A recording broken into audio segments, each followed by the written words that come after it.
నమస్తే, welcome to our channel. నేను సిరి. ఈరోజు న్యూస్ చూసుకున్నట్టయితే మోహన్ బాబు గారి యూనివర్సిటీ శ్రీ విద్యానికేతన్ యూనివర్సిటీలో కిడ్నాప్ కలకలం. అంటే మోహన్ బాబు గారి బౌన్సర్స్ కిడ్నాప్కి పాల్పడ్డారని చెప్పేసి ఒక న్యూస్ అయితే వైరల్ అవుతుంది. సో దీనికి సంబంధించి మరిన్ని విషయాలు మనకు తెలియజేయడానికి మనతో పాటు ఉన్నారు ప్రముఖ సినీ క్రిటిక్ దాసరి విజ్ఞాన్ గారు. నమస్కారం సార్. నమస్తే సార్, ఏం జరిగిందంటారు? ఈ బౌన్సర్స్ విద్యార్థుల్ని కిడ్నాప్ చేయడం ఏంటి? అంటే ఇది ఎందుకు ఇంత సెన్సేషన్ అయిందంటే, ఇది మోహన్ బాబు గారి యూనివర్సిటీ శ్రీ విద్యానికేతన్. ఇందులో విద్యార్థులను కిడ్నాప్ గురయ్యారు. ఏంటంటారు? ఇప్పుడు క్యాజువల్గా ఒక స్టోరీ చెప్తా, సినిమా స్టోరీ. దాంట్లో ఎవరిది తప్ప ఎవరి తప్పో చూడు. నాదే యూనివర్సిటీ, దాసరి విజ్ఞాన్ యూనివర్సిటీ. నా యూనివర్సిటీలో ఏదో అన్యాయాలు జరుగుతున్నాయి, అక్రమాలు జరుగుతున్నాయి, పిల్లలు డ్రగ్గులు తీసుకుంటున్నారు, ఈవ్ టీచింగ్ నడుస్తుంది, ఇంకేదో అవుతుంది అని చెప్పేసి నీ దగ్గర ఎవిడెన్స్లు ఉన్నాయి. ఒక చెట్టు కింద పిల్లోడు అని పీల్చంగా ఫోటో తీసావు, ఇంకో దగ్గర ఏ అని అనేది ఈవ్ టీచింగ్ ఫోటో తీసావు, ఇంకో దగ్గర చిన్న పిల్లలు ఎవరో ఇట్లా సిగరెట్లు దాగా తీసావు. వాళ్ళందరూ నా యూనిఫామ్లో ఉన్నారు. సో వాళ్ళందరూ నా యూనివర్సిటీయే అని చెప్పేసి నా దగ్గరకు వచ్చావు. ఇవి మీరు ఇలా ఉన్నారు కాబట్టి మీ పిల్లలు ఇలా ఉన్నారు, ఇది కనుక బయటపడితే మీ యూనివర్సిటీ లైసెన్సే రద్దు అయిపోతుంది. మరి ఏం చేయమంటారు చెప్పండి? నేను విద్యార్థి సంఘాలు అందరూ రేపు వచ్చేస్తారు, ఎల్లుండి ఎక్కడి నుంచి ఇక్కడ దాకా ఉంటారు, మొత్తం రచ్చ చేసేస్తాం. బాబా ఎందుకు రచ్చ, ఏముంది దీంట్లో ఏదో. సరే మరి కొంచెం ఎందుకు ఎప్పుడు ప్రతిసారి మోహన్ బాబు అన్నట్లా నేను ఇప్పుడు విజ్ఞాన్ దాసరి యూనివర్సిటీ గురించి చెప్తున్నా. మోహన్ బాబు గురించి మాట్లాడటమే వద్దు ఇప్పుడు, కాసేపు 5 నిమిషాలు. ఇప్పుడు నన్ను ఇట్లా అంటే నేనేం చేయాలి? నా యూనివర్సిటీ రద్దు అవుతుంది. వీరు ఇంత రచ్చ చేస్తున్నారు. మరి రాష్ట్ర వ్యాప్తంగా మొత్తం దేశవ్యాప్తంగా ఎన్ఎస్వి అందరినీ పిలిచేస్తున్నారు. స్టూడెంట్ యూనియన్స్ అందరూ వస్తున్నారు, మహామహులు వస్తున్నారు, రాజకీయ నేతలు వాళ్ళందరూ వచ్చేసి కూర్చొని ధర్నా చేస్తున్నారు, ప్లకార్డులు చూడండి వీళ్ళ దాంట్లో విద్యార్థులకు ఏం నేర్పిస్తున్నారు అని. ఏం చేయాలి నేను? ఆ వార్త బయటికి రాకుండా ఉండాలంటే వీడికి లొంగాల, డబ్బులు ఇచ్చి సెటిల్ చేసి లొంగాల వీడికి. అలా లొంగిన వాళ్ళు చాలామంది కూడా ఉన్నారు పాపం వీళ్ళకి. ఇక్కడ ఏం చేస్తారు అంటే, ఓ 15 లక్షలు ఇవ్వు అని అడిగారే అనుకుందాం, వెంటనే నువ్వు అకౌంట్ ట్రాన్స్ఫర్ చేయక 15 లక్షలు అదేదో సెటిల్ చేయండి, చూడండి వాళ్ళతో మాట్లాడండి, కొంచెం నన్ను ఎందుకో ఇబ్బంది పెడుతున్నారని నాకు తెలిసిన ఎవరితోనో మాట్లాడతా. నువ్వు కాక నేను కాక మన ఇంకొకరిని పంపిస్తాం. ఆ ఇంకొకరు ఏం చేస్తారు, మన తరఫున వెళ్ళి బాబు ఇట్లా అదేదో చూసుకుందాము, సరే కూర్చో అక్కడికి వెళ్ళి మాట్లాడుకుందాం, ఓకేనా? ఇప్పుడు ఏమైంది, నేను పంపిన బండిలో ఆ స్టూడెంట్ యూనియన్ కూడా ఎక్కాల్సి వచ్చింది. మేము ఒక లొకేషన్కి వెళ్ళాం, అమీర్పేటకి వెళ్ళాం. అమీర్పేటలో కూర్చొని టీ తాగుతూ మాట్లాడుకొని లాస్ట్కి ఏమంటావు చెప్పు, ఎంతలో ఉన్నావు నువ్వు? 15 అయితే కుదరదు, ఎంతో కొంత లాస్ట్ ఒక ఫౌండ్ ఫిగర్ చెప్పు. ఒకవేళ లొంగితే లేదా రూపాయి కూడా ఇచ్చేది లేదు, ఏం చేసుకుంటావో చేసుకో, అసలు ఏమనుకుంటున్నావు నువ్వు, మా యూనివర్సిటీ ఏంటో మాకు తెలుసు అని ఇలా చెప్పుకోవచ్చు. లేదా బాబు ప్లీజ్ బాబు ఎంతో కొంత తీసుకొని మమ్మల్ని వదిలేని కూడా అనొచ్చు. బాబు ఎంతో కొంత తీసుకో అంటే అక్కడ సమస్య అయిపోయింది. లేరా ఏం మాట్లాడుతున్నావు, నువ్వెవడరా బెదిరియడానికి, మేమేంటో తెలుసా అని ఒకవేళ అన్నావు అనుకో, అవతల వెళ్ళి ఏం కంప్లైంట్ పెడతాడు తెలుసా? సార్ నన్ను కిడ్నాప్ చేశారు పలానా వాళ్ళు. ఎలా కిడ్నాప్ చేశారు, రుజువు ఏంటి? చూడండి సార్, నన్ను పలానా టైంకి పలానా చోటికి పిలిస్తే నేను వెళ్ళా, నేను అక్కడ నిల్చుండగానే నన్ను ముసుకేసి వాళ్ళ కారులో ఎక్కించుకొని అమీర్పేట తీసుకెళ్ళారు. నేను చెప్పేది అబద్ధమైతే చూడండి, ఆయన సిగ్నల్ నా సిగ్నల్ ఇక్కడ నుంచి అమీర్పేటకి ట్రావెల్ అయిందా లేదా ఒకే కారులో?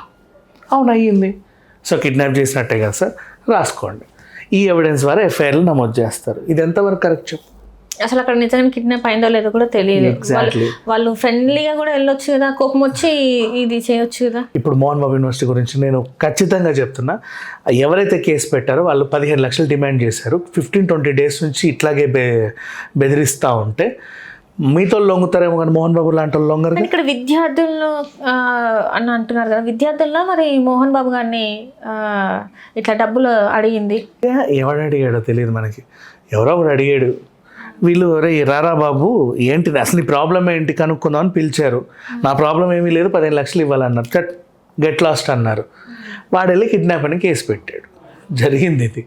అండ్ వీళ్ళు ఏం చేస్తున్నారంటే, ఎవరో పేరు మా బాబుకి నిజంగా మోహన్ బాబు యూనివర్సిటీలో అని ఒక తల్లిదండ్రులు వచ్చి ఏడుస్తారు. వాళ్ళు నిజంగా పేరెంట్సే కాదు, స్టూడెంట్స్ అని చెప్పి చేస్తారు, వాళ్ళు స్టూడెంట్సే కాదు.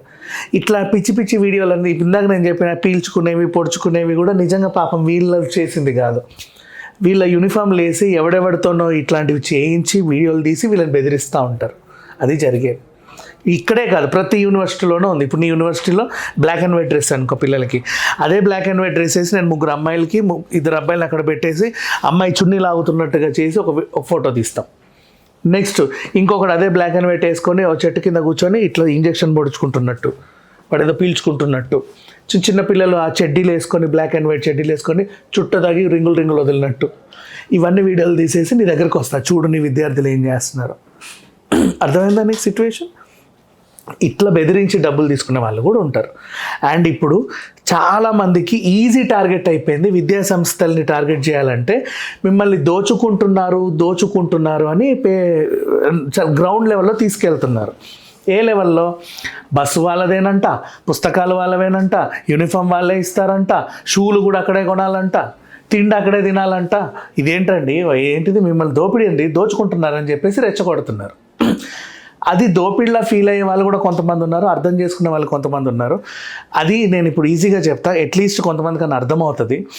మోహన్ బాబు యూనివర్సిటీ కాదు, అన్ని ఇంటర్నేషనల్ స్కూల్స్ ఎందుకు ఇవి పాటిస్తాయి చెప్పనా? పిల్లల్లో ఎకనామిక్ ఇన్ఈక్వాలిటీస్ ఉండకూడదని. ఇప్పుడు ఒకడు బస్సులో వస్తాడు, ఆర్టీసీ బస్సులో వస్తాడు, ఒకడు నడుచుకుంటూ వస్తాడు, ఒక సైకిల్ మీద వస్తాడు, స్కూటీ మీద వస్తాడు, లగ్జరీ కార్లో దిగుతాడు, ఒకడు హెలికాప్టర్లో దిగుతాడు. ఆడికి ఏంట్రా వాళ్ళ డాడీ అని పిల్లలు అనుకోకూడదు. ఆ ఏజ్లో వాళ్ళకి అది తెలియకూడదు. అందరికీ బస్ పెడితే ఎమ్మెల్యే కొడుకైనా, ఎంపీ కొడుకైనా, వాచ్మెన్ కొడుకైనా, సెక్యూరిటీ గార్డ్ కొడుకైనా ఇలాగే వస్తారు, అదే బస్సు దిగుతారు. నెక్స్ట్ యూనిఫామ్ నీకు వదిలేస్తే స్తోమత లేనోడు 200 పాలిస్టర్ బట్టలు వేస్తాడు పిల్లలకి. స్తోమత ఉన్నోడు ఏంటంటే లగ్జరీ రైమండ్ సూట్ వేస్తాడు, ఆ బట్ట కొంటాడు. ఒక్కొక్కడు ఒక్కొక్క రంగు, ఆ తెలుపులో కూడా అన్ని రకాల తెలుపులు ఉంటాయని మనకు తెలియదు వాళ్ళ యూనిఫామ్లు చూస్తే తప్ప. ఇట్లాంటిది వీళ్ళే ఇచ్చారనుకో, ఒక మంచి ఫ్యాబ్రిక్ పిల్లలకి బడ్జెట్ ఫ్రెండ్లీగా ఉండేది, స్కిన్ ఫ్రెండ్లీగా ఉండేది, అందరికి అవే యూనిఫామ్లు ఇస్తారు. అందరు ఈక్వల్గా ఉంటారుగా. షూస్ ఇచ్చినా కూడా నీకు వదిలేస్తే వాడు అడిడాస్ కొంటాడు, ఈడేదో యాక్టివ్ కొంటాడు, ఇంకోడేదో బాస్ షూ కొంటాడు, అవునా? లేదంటే అందరికి ఒకటే ఉంటుంది. సాక్స్ కూడా రిచ్మా, ఇక్కడ నైక్ లేకపోతే అడిడాస్ లోగోలు ఉండాలి. అదే స్కూల్ వాళ్ళు ఇచ్చారనుకో అందరికి ఒకటే లోగోలు వస్తాయి కదా. ఇట్లా ఎకనామిక్ ఇన్ఈక్వాలిటీస్ ఉండాలి. చివరికి తిండి, ఒకడు పచ్చడి మెతుకులు తెచ్చుకుంటాడు, ఒకడు పులిహోర తెచ్చుకుంటాడు, ఒకడు అటుకులే తెచ్చుకుంటాడు, ఒకడు ఇంత చికెన్ తెచ్చుకుంటాడు, ఒకడు 6 అంతస్తుల క్యారేజ్ తెచ్చుకుంటాడు, అన్నీ ఉంటాయి దాంట్లో, అవునా? వీళ్ళు కూడా బాడికి ఏంట్రా రోజు భలే తింటాడు, ఈ ఫీలింగ్స్ పిల్లలకు ఉండొద్దు. అందరూ ఒకటే తినాలి, ఆల్ ఆర్ ఈక్వల్ హియర్. అట్లా స్కూల్లో వీళ్ళలో ఎకనామిక్ ఇన్ఈక్వాలిటీస్ కానీ, కుల భేదాలు కానీ, ఆస్తి భేదాలు కానీ, మత భేదాలు కానీ ఏవి ఉండకుండా అందరు ఈక్వల్గా ఉండాలనేది ఇలా పెడతారు ప్రతి స్కూల్లో. అది అర్థం కాక వీళ్ళు ఏంటంటే ఇంకో రకంగా వీళ్ళని రెచ్చగొడతా ఉంటారు. మిమ్మల్ని దోచేసుకుంటున్నారు. అసలు ఆ బట్ట రేట్ ఎంతో తెలుసా? బయట 100, ఇక్కడ 1000, బయట రూపాయి, ఇక్కడ 500, ఇట్లా చెప్పి మనం తినేస్తారు మైండ్ని. వాటికి లొంగకుండా ఉండాలి. ఏం పర్లేదు, మా పిల్లోని వాళ్ళు బాగానే చూసుకుంటారని మనం మారితే ఈ రెచ్చగొట్టే వాళ్ళు ఉండరు. ప్రతి చోట ప్రతి యూనివర్సిటీలో ఇలాంటి వాళ్ళు ఉంటారు. ఇక్కడ కూడా జరిగింది అదే. 15 లక్షలు డిమాండ్ చేసి రకరకాల ఇబ్బందులు పెట్టారు. వాటికి వీళ్ళు లొంగకపోవడం వల్ల అవతల వాళ్ళు కేసు పెట్టారు. అండ్ ఇక్కడ డిసడ్వాంటేజ్ ఏంటంటే మోహన్ బాబమ్మ గారి మీద ఏదైనా నెగిటివ్ న్యూస్ వస్తే దాన్ని అది ఇంతున్నా అంత చేసి రాసే మీడియాలు కూడా ఉన్నాయి కాబట్టి ఆయనకు వ్యతిరేకంగా వాళ్ళకి చలామణి అయింది. అంతమించి ఇంకేం లేదు. ఇక్కడ జరిగింది మాత్రం ఏం లేదు. అంత నార్మల్ గానే కావాలని మీడియానే తప్పు రాతలు రాస్తుంది. మీడియా తప్పు రాతలు రాయట్లా, కొంతమంది. Right and right. Thank you so much. Hello, Telugu రాజ్యం ఛానల్ చూస్తున్నారా? సామాజిక, రాజకీయ, జీవన చిత్రణే తెలుగు రాజ్యం. అతిశయోక్తులు, అసత్యాలు ఉండవు. రాజకీయ కోణం కాదు, ప్రజా కోణమే కొలబద్ద. తెలుగు రాజ్యం వీక్షణ మీ ఉత్తమ అభిరుచికి నిదర్శనం.